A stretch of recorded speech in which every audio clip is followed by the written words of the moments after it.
there is no magic lead source. There is no magic pill. But if you understand what Travis will teach you today, you can turn any lead, any opportunity into gold.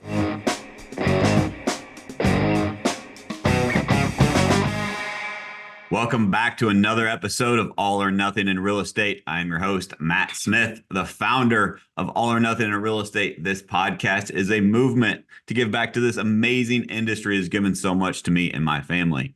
Guys, today we have a very, very special guest. I've been teasing this for a while that we're going to have special guests on the show so you guys don't have to just hear me talk. So I brought in an expert today, and I brought in somebody that is inside last time I heard, like 75 of the biggest database is in the country. He's boots on the ground, actually doing what most people are afraid to do in the databases, and he does it for a living. And we literally talked right before the call, and he said, "Well, I only know one thing." But he knows it really, really, really well. So without further ado, Travis Halverson, welcome to the show. Thank you. I am actually super excited to be here. I listened to all of your stuff that you've been doing. So, and been a big fan for a really long time. Ever since you came out to the Connection Summit was the first time I had a chance to watch you speak. And then from there, it's always just been like, I always make jokes and press him back. Well, you just got to marry Matt, dude. So I was like, dude, Matt Smith posted this, brother. He's like, dude, you love that guy. I was like, yeah, man, all the stuff he talks about is gold. I was like, it's so real. It's like, everybody needs to read it, just like understand it. So it's like super honored to be here, I guess. Awesome, man. I appreciate that. I feel the same. It's you've helped us tremendously inside of our database. And I know we've had multiple conversations with other people you're helping. And so I just thought, how about we just continue that trend and help some more people navigate their databases? And so I think one of the, before we dive in, tell us a little bit about who is Travis, what's his background, what makes him qualified to know all these things he knows about databases? Yeah, so I've been an ISA for about 6 years, coming up on 7. It's all I've ever done. I used to have just like a slogan that people used to make fun of me for, but I was at fall. I spoke at the first FubCon on stage, and I said, I'm just an ISA, because that's just what I am. And people were like, you're not just an ISA. I'm like, no, really, like, that's what it is. It used to just be like a shield for me of like to protect me from any sort of responsibility, I guess. And I used to use it like that. But now it's gotten to the point where it's like, I'm more than just an ISA. I like to be in the database and like to control the database and be like a just database manager. Like, you know what I mean? I like to just make sure we know everything, all the ins and outs. I believe that there should be no lead left behind in a sense. Like every opportunity in your database is going to, every person in your database is a person, or every lead in your database is a person. But more so, every lead in your database also knows 150 more people. So it's like there is so much gold in people's databases that they just don't realize. So it's my job to help them understand how we like put a fence around it and like kind of just keep it ours and not anybody else's. And it's gold right there. So that's my goal. Yeah, 100%. And dude, there's so much more we're going to unpack in that through this episode, because I totally agree. I think as an operator for my own team right now, I'm deep in the trenches currently, and so I see this every day. But I also have the privilege of working with people like yourself and coaching some of the top teams throughout the country, being in some of the biggest rooms in the country, and I just hear this all the time about people. I literally had someone visit my office yesterday. It's a team leader from California, just wanted to kind of see how we operate, and he came in and he asked me the same question everyone asks. Man, what lead source should I be using? And I just laughed at him, right? Like, no disrespect, but like, if that's the best question that you flew from California to ask me, we've got bigger problems, my friend. Right. And so like, I think it's just so important to realize there is no magic lead source. There is no magic pill. But if you understand what Travis will teach you today, you can turn any lead, any opportunity into gold. And I think it's just the process of that, whether you're a brand new agent, you just got your first lead, or you have a database like mine that has 55,000 people in it. How can you maximize from the first lead up to the 55,000th lead, anywhere in between? How can you maximize those opportunities? And I think one of the things that I learned recently in the trenches doing this 30 for 30 challenge, 30 listing appointments in 30 days, is too many times agents practice the one and done. Right? Yeah. They'll get the lead. And first and foremost, they don't call that lead within the first 5 minutes. They don't follow up with the text that makes with the right messaging. They don't send them an email. They don't have a plan to call them the next day or the next afternoon. Right. And they just give up on that lead and say that lead isn't a good quality lead, instead of saying, man, how can I get in touch with this person that raised their hand to see how I can help them? Yep. And I think if you just obsess around this lead is my last lead, if I never got any more leads, how can I have a conversation with this person to see how I can help them? It completely shifts your mindset and you have so much more success. True. True. And I completely agree, especially from the fact that depending on how big your database is, and it also comes down to the fact that as long as you have a process or a process in place and kind of Mm, what you were posting about. And I don't know, I know people can't see this, but or they can see this, but I was going to share my screen real fast to kind of give a breakdown. And what go for you it. wrote on Facebook was huge because this is mine, right? So like what you said that you do is you make a call, you send a text, you send an email. Like that's just what you do. You do it for 3 days straight, and that's perfect. That's how I, you know what I mean, came up with my own version of like 10 days of pain. Like that's Yep. how I came up with that. I was like, well, I'm going to call him first, send him a text message, send him an email. I was manually doing that before I knew that there was things out there to automate it. I was Yeah. manually doing that where I had to remind myself what template to send with each one, to then finding out that there's ways to automate that. So then I was like, okay, well, how else can I do that? Which then turned into like let's do a time frame workflow where, as Mm, you were saying, have a systematic process. I know I'm asking them a question. I know I'm only going to get certain responses. I can pigeonhole them to have a template built out for that response. But as you said, don't just stop on day one. If they don't reply, go day two, go day three, yes. go 4, 5, 6, then be done. Call it quits down here. Like, you know what I mean? Call it Yeah. quits right here. Don't call it quits right here where so many people give up. But I can tell you, day one might have a 25% response rate. Day two will get you to 35%. Day three sometimes can be 50. You know what I mean? Until you're down here at a 68% response rate. Like, you don't understand that. Like, you're cutting yourself off at the knees because you're not going deeper or trying multiple attempts. Wow, dude, that right there was worth the podcast. So if you guys didn't see that, go watch this on YouTube if you're listening on audio and go look at those screenshots And that you I'll shared. send these to you, and you can post these wherever you want. Awesome. Yeah. Also, So we'll link this to the show notes. If you guys want to reach out, and we'll share this so you guys can have a copy of that. But it's I think there's so much there. The last thing you said, I want to start at the end and work backwards. Is you said that day 4 has like a 68% response rate. mm-hmm. Imagine how much more real estate you would sell if 68% of your leads responded to you. Insane. All you have to do is stay consistent for 4 days. People don't think about it, but 26%, like 26 average attempts before someone responds to you. Like that's not a made up number. Like that's something that we're tracking at a high level with all the leads we're registering. Like 26 attempts before someone just responds. Like think about that. If you give up on number one, like you're you're doing yourself such a disservice, and you're really hurting your business by not thinking longer. You know what I Yes, mean? Like you have to be open to more attempts, multiple days, go deeper. 100%. So I love it. And I think too, like a lot of people are, and let me just give some grace here, right? Like I think a lot of people are they remember what happened recently. And let's go to the COVID market, the pandemic yeah, market, right? This stuff wasn't necessary, right? It was some of the best times, the easiest times in real estate that we'll probably ever see. Everyone made more money than they ever thought they would. They worked way less than they ever thought they would because it was just which buyer, which seller do I want to work with today? yep, And there was no, I don't want to say there wasn't any work required, but the work looked different. yeah. And I think that if we just realized that that was not a normal marketplace and what we're in now is more of a normal marketplace and maybe even a little bit on the more challenging side than a normal marketplace, that is okay. And that's a massive opportunity if you realize that just means I have to change my behaviors, my expectations, and my activities. Yep.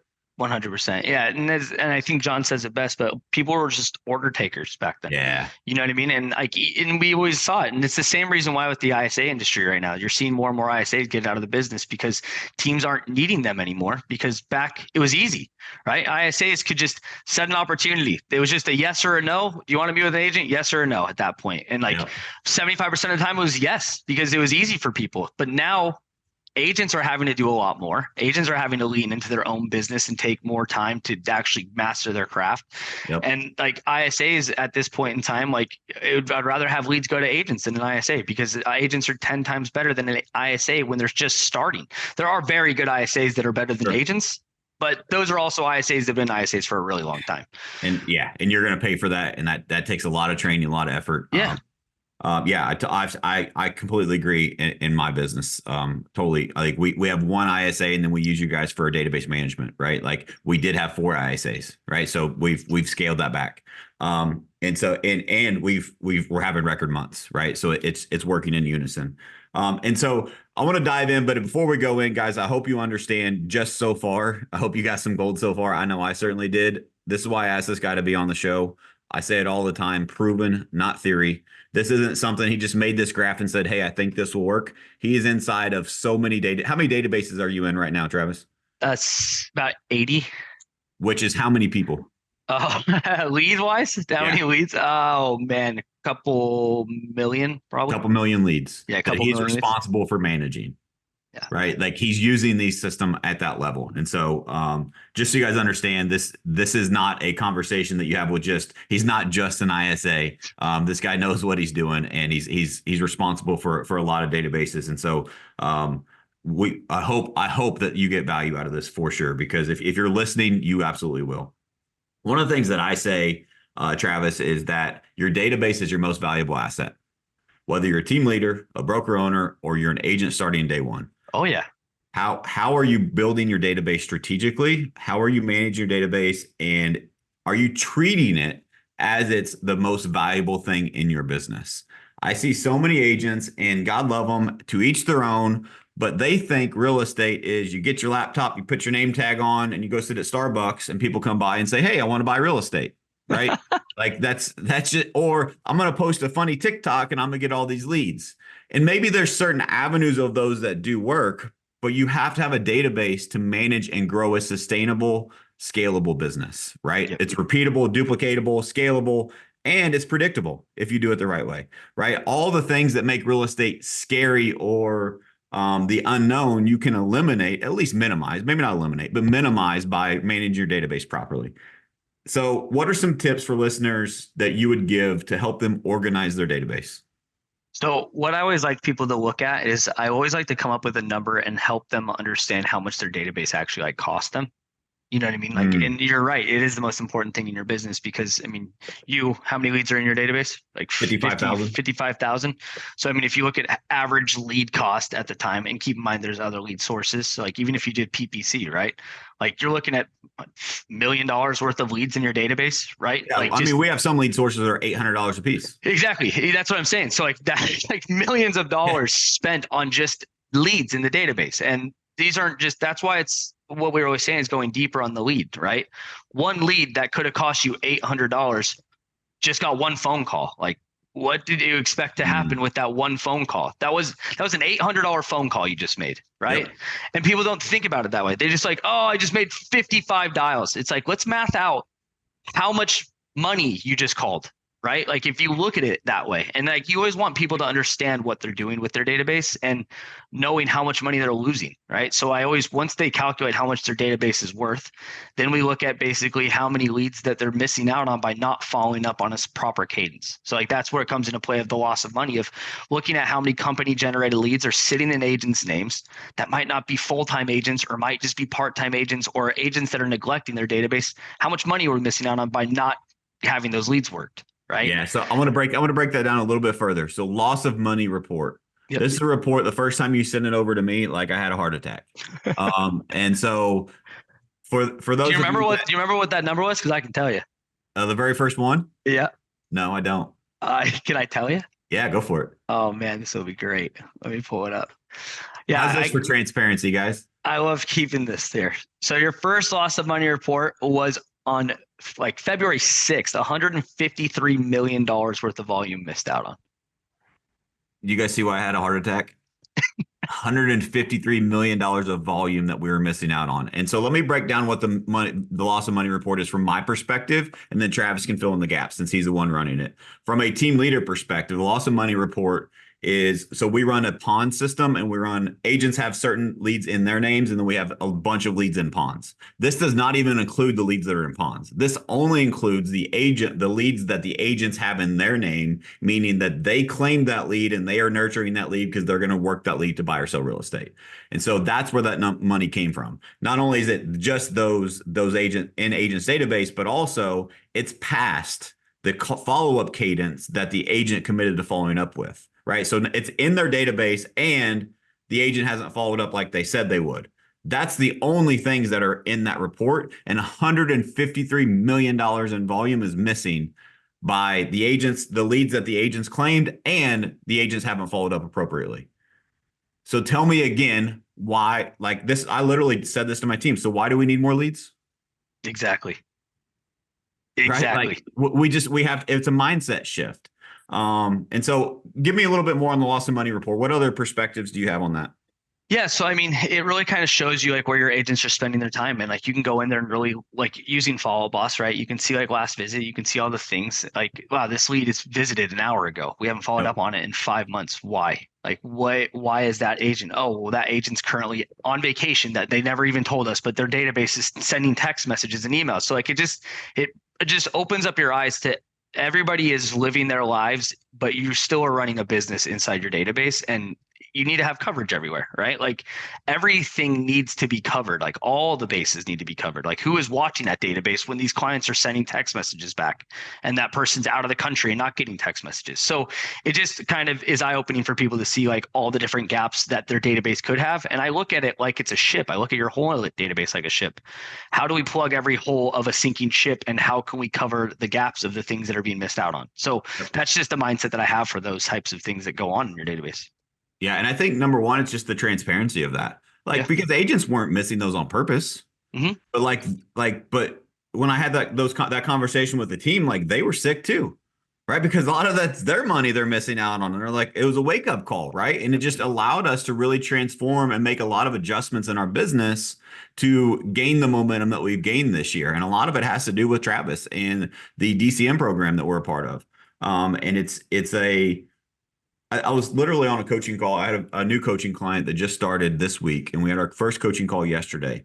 And he was asking about lead sources, and we just made a list of all the things that are on his mind that he wants to cover in our coaching relationship, and we prioritized. And one of the things he said was, he's like, I want to get rid of Zillow leads. I'm like, okay, tell me more. And he said, they're just too expensive, and we're not good at converting them. I said, awesome. So I want you to go in and I want you to Google homes for sale in your area, and I want you to tell me who is the top two people that come up in that search. So he did it, and it was Zillow and Realtor.com. And I said, so what if you could be number three and get the same person that clicked on Zillow or Realtor.com, and you could get them for $8 instead of 800? Is it Yep. worth investing a little bit of time, a little bit of energy, a little bit of money in a system like we're talking about today to convert those leads at a higher level versus just waiting for the leads to call us? Right. And I think, and I'll be honest too, like this is just me speaking transparently. I have agents on my team that don't want Zillow leads because they think they're a waste of time. Yeah. Well, I got to go show the property to strangers. Right. Like, and so to each their own, Yeah. but like it's, at the same time, like they don't like other people setting appointments for them because they've went and wasted their time before Yep. because the Zillow lead was a tire kicker. Yep. Right. And so I think there's give and take to both. But my whole point of that is I think it's so important that no matter where you are in your business, that you have a database that you are managing proactively, not reactively. Are Yep. you working your business on purpose or on accident? Whether you're an agent, a team leader, whoever you are listening to this, do you have a plan and are you executing the plan? Yeah. So, Travis, speaking of plans, if someone's like, all right, where do I start? Like, how do I start? You guys say that we manage all these databases. Like, what's a simple system that I could just get started with? Where would you tell them is the first place to start? First place to start is to see where your leads are going when they come into your database, and just making sure that they're going to the right spot. Like I worked with the team yesterday, and they were sending leads to a account that had nobody even running it, and they didn't realize because Sure. they thought they told someone else to do something else to then do something else, and then it never got done, which is just also because they just thought that that person was going to take care of it, right? But the thing was, I don't necessarily, if that person didn't know how to take care of it, which is fine, but it's got to be your job to essentially go in and make sure that you're ensuring, all right, this lead source, when this lead comes in, who does this go to? When that goes to that person, does that person have a plan of what they need to do with that lead after that? That's the first thing you need to do, because your database is, if you don't know where that's at right now, like you're just constantly putting more water in your ship. You know what I mean? Like you're just constantly just putting more and more water in your ship because you cannot fix that. Once you fix that, think about that as a hole that you're plugging. All right, I'm sending this lead source to this pond. It gets this text and this email every day for X amount of days. I know I have my bases covered.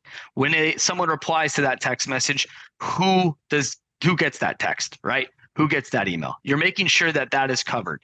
Once you have that covered, then you look at, all right, cool. Next, let's see if people come back to our website and people are like not brand new. So the old leads that come back to the website, who do those leads go to? Like if they're in a pond somewhere, they're not tied to an agent. The ones that are tied to agents should just go back to agents, we hope, and the agents know what to do with it. But the ones that are not tied to agents, so nobody's responsibility, whose responsibility is that? It needs to be someone's responsibility, right? You need to look at it that way. If it's everybody's responsibility, it's nobody's responsibility. So it needs to be owned by one person. Yep. 2 equals 0. You can't have 2 owners. Can't at all. Yeah. So those are the first 2 places you really want to start, is making sure you have all of the activity covered. So new leads coming in activity and old leads coming back activity, and having both those things covered to make sure that nobody else is sinking. Yep. I love it. So new leads, who are they going to? What are the expectations? What are they supposed to say? Do they have a proper action plan? What's their follow-up cadence? And are you inspecting it to ensure it happens? Right. And then also, what about recently active that are in an agent's database, but what if they're in a pond? Yeah. What if they're in an archive stage, or what if they're somewhere else that's not?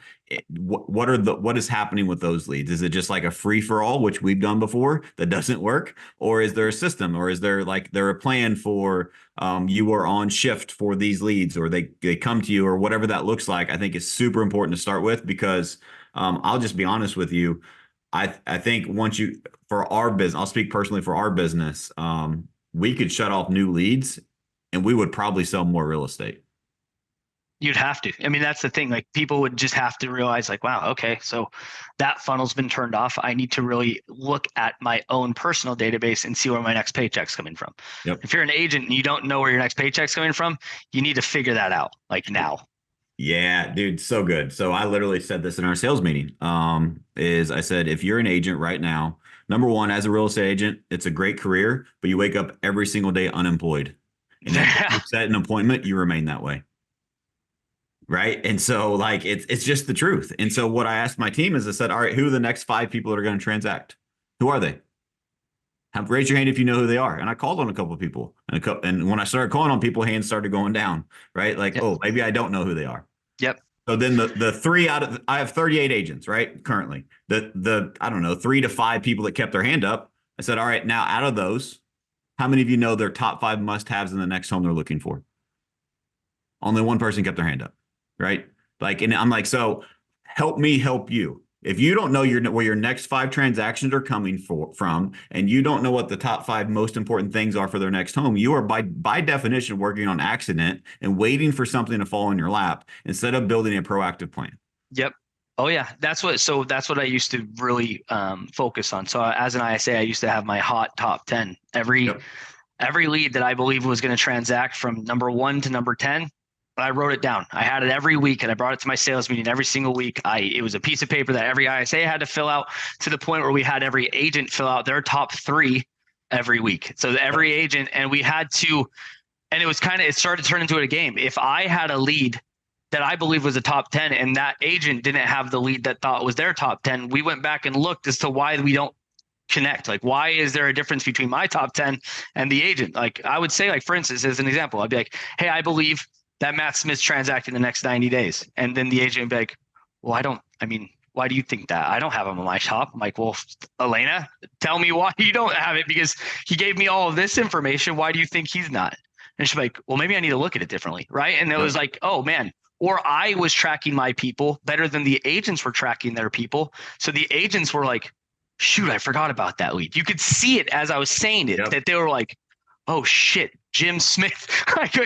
And that's the best part, because like I was always inspecting what I expect. Sometimes you can't expect the agents to all do that. Like you want it for them. Yep. But that's why if you have multiple people always inspecting their own personal businesses, like the ISAs, like the audits, things that you guys are doing, if they're doing it and them saying it out loud actually makes them realize, oh shoot, yeah, that's a real person. Yep. Right. So yeah, that's something that is always huge. I was trying to find my sheet that I Dude, put it's so stuff. crazy. Like as you were saying that, like success is very, very simple and it leaves clues. And literally what I used to do whenever, I haven't actively sold real estate in 3 or 4 years. I've just been team leader and running and trying to steer the ship.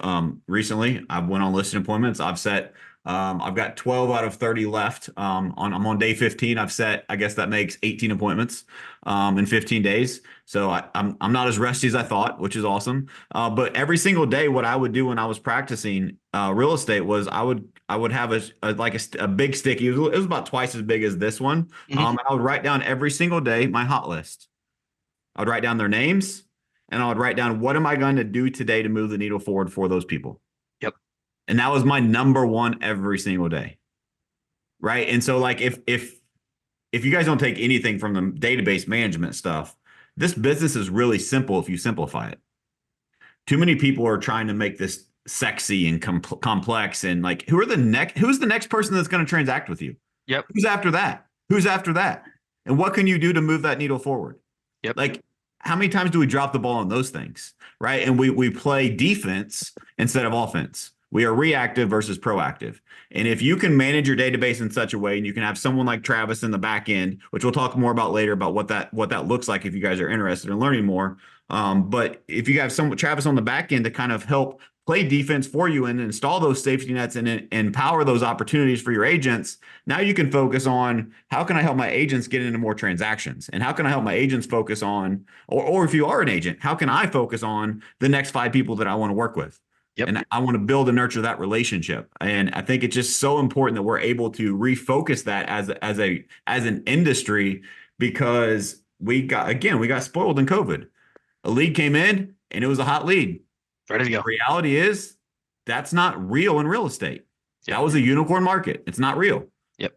A lead comes in when they're in the curiosity stage. Or sorry, they're in the curiosity stage, not the consideration stage. Just looking. Yep, they're just looking. Yeah, and we could role play this, and I'm sure we have a good time, right? But like I love it when my new agents come to me and I'm like, how did that conversation go with Travis, the new lead that came in? Oh, well, they said they're just looking, and they're like deflated. I'm like, don't you want to talk to people who are looking for real estate? Like, how is that a bad thing? There's so many other websites they could be looking on, but they chose your website. Like, find out why. It's like when someone comes in, it's like, think about it this way. You walk into a store with no shoes on and you go up to the person, they ask you, they're just like, oh, what are you looking for? Oh, I'm just looking. You know damn well that person's looking for shoes. You know they're going to go find shoes. You're like, oh, hey, by any chance are you looking for shoes? It's like, oh, are you just looking for houses? Nice. Nice. Me too. That's how I got started. But and to go back to what you were saying though, of how simple it is, like, and it's like, it sounds crazy and hard, but like, this is my document. It is literally just a Google Doc that just says ratified this month. And it says hot top 10. So these are the people coming soon. These are the people that I ratified. As simple as it can be. It's not anything flashy, but this was definitely filled out every sales meeting. No matter what, you had every day, every Wednesday morning, we had to fill that out before we went to the sales meeting. And it was just something that really changed our business. Like it really did for ISAs. It changed our game because you really took a like personal investment in the stuff that you were doing. And you really were able to go deep and make sure that those opportunities were being worked. And I could not tell you how many times that they did not match with the agent until the agent realized that I said it out loud. And then they're like, I need to go back and look at mine.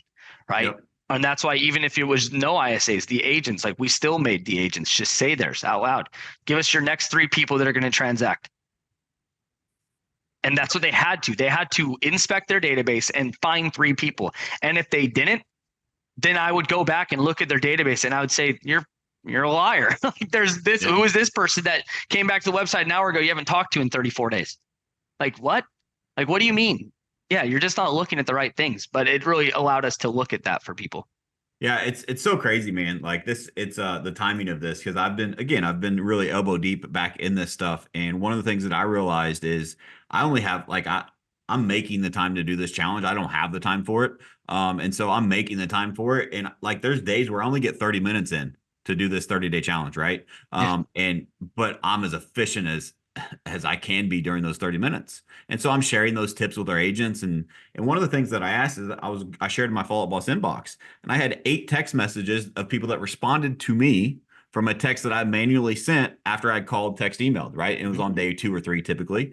And I said, how many of you right now have people in your inbox that are replying back to a text message that you crafted, that you used one of our templates, asking them a qualifying question that they answered? It could be a leave me alone, or it could be a how can we move forward? How many of you have that right now in your inbox or got those replies today? And like only one agent had that. And I said, so how are you expecting to grow your business if you are not consistently building your pipeline? Yep. Like I have 30 minutes a day, and I pulled up the activity report. Half of the agents had more activity than me. But why am I more productive? Exactly. Focusing on the Right? things that need to be focused on. Yeah, 100% You're versus not trying to just busy work. You're not trying to make yourself look productive. yep. Yeah.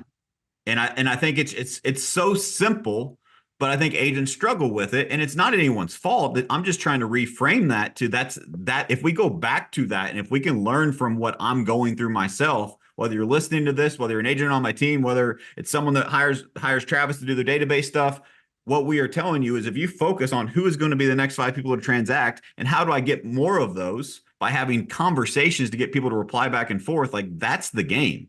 Mm-hmm. It's not the people that are ready right now that come in and say, hey, I'm ready to go buy real estate today. By that time, if you're in my marketplace, you're too late because I already got them.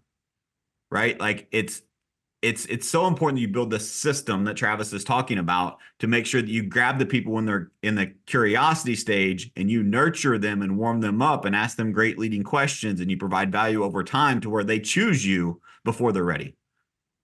Yep. Dude, let's shift gears. Let's go back to database management. So let's go to action plans and messaging. How important are action plans and messaging in a database? Huge. If it's the right language. Tell me more about that. As long as it's messaging that has to do with like what's happening, right? Like, so for instance, as long as it ends with a question or it's asking the right question, or it's not like, you know what I mean? Certain lead sources, like buyers and sellers, for instance, not lead sources, lead types. So like you can't be sending buyers messaging to sellers and like sellers messaging to buyers.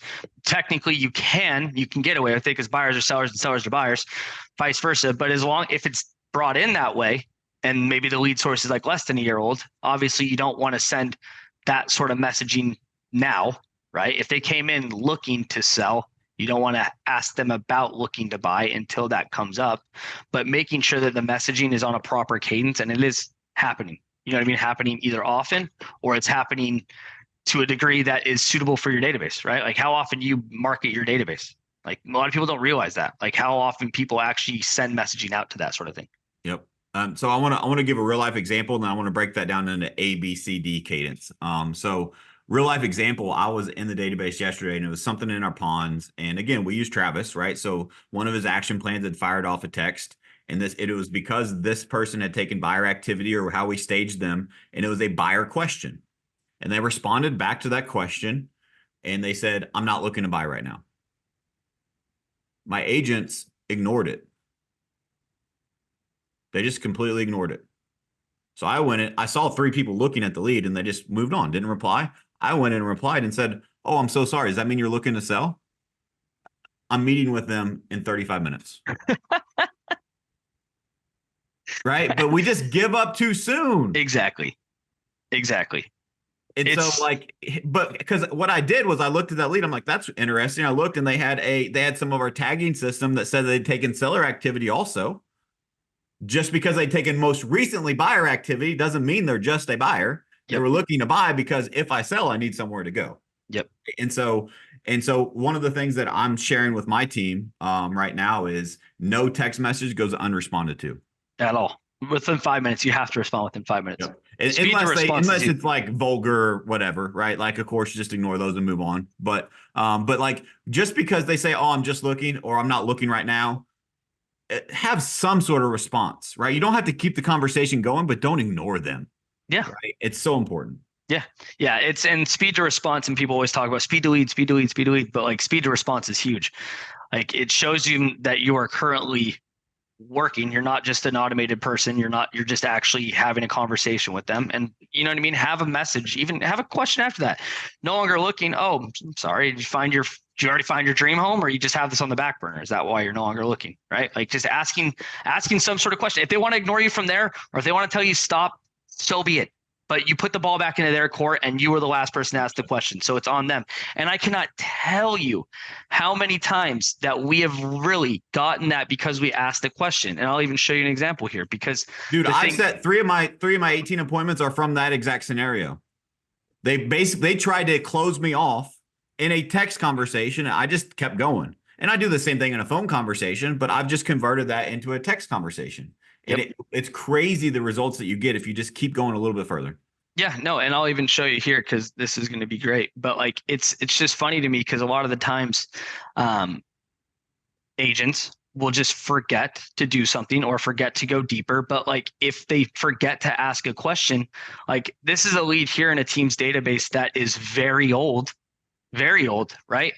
And the thing is like, we asked a question to this person and we went deep and we asked a question back on March 8th. Guess what? We asked the same exact question again on May 9th. Yeah. And he decided to finally respond. But guess what? That's just telling us future plans more than a year. Updated time frame template that goes back to that Miro board that I showed, right? Like it goes back to show you that. But hey, as of right now, are you looking for an investment property or place for yourself? This lead met with the agent on May 15th because we were able to ask more questions to this person. We didn't take it at face value, but he went 20 more texts deep after one question. He was more than a year out, who was giving us his entire stuff. He wants to go see properties on May 15th. Amazing. Yep. Let's go see properties on May 15th. I just recorded the podcast that came out today, as a matter of fact. If you guys haven't listened to it, I went in depth on my journey so far on 30 listings in 30 days. And one of the things that I ranted about was that quit labeling these leads. Yep. Quit labeling them as, oh, we remember the worst case scenario experience that we had, and we think every single person is going to give us that response instead of just going a little bit deeper, because if we go deeper, then we can help them. So important. Yep. Dude, there's a couple other things, and then we got to wrap up here, but let's talk about cadence, right? And so I think staging leads is very important based upon their buying or selling time frame, right? Okay. So like A leads, buy or sell in the next 30 days. B, like, what does that look like for you? And then what is your follow-up cadence with your action plans? Yeah. So, I mean, like having a certain cadence on like A leads, right? Like you have it as what, 5 days? Yeah. 5 days. Yeah. I mean, that's huge because like people that are transacting. So depending on your staging, right? Like people will do staging based off of time frame. People will do staging based on what the lead is doing. Like some people use spoke with customer, met with customer.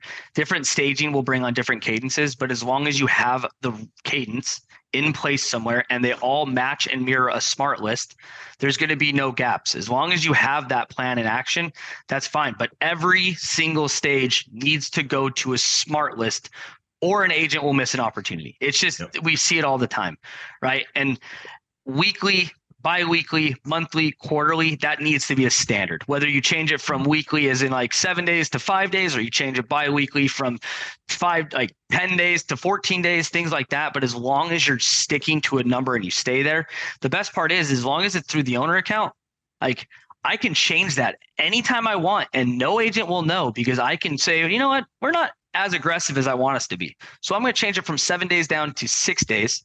Then next week, I'm going to change it from 6 days down to 5 days. And the agents won't realize. They have no idea. They're just going to be running a process, running their smart list. You could change it all you want. And they're like, I feel like, oh, yeah, oh, cool. But it's getting them to do it. As long as they're zeroing their lists, they won't know. Yep. They're not going to realize it was 5 days ago.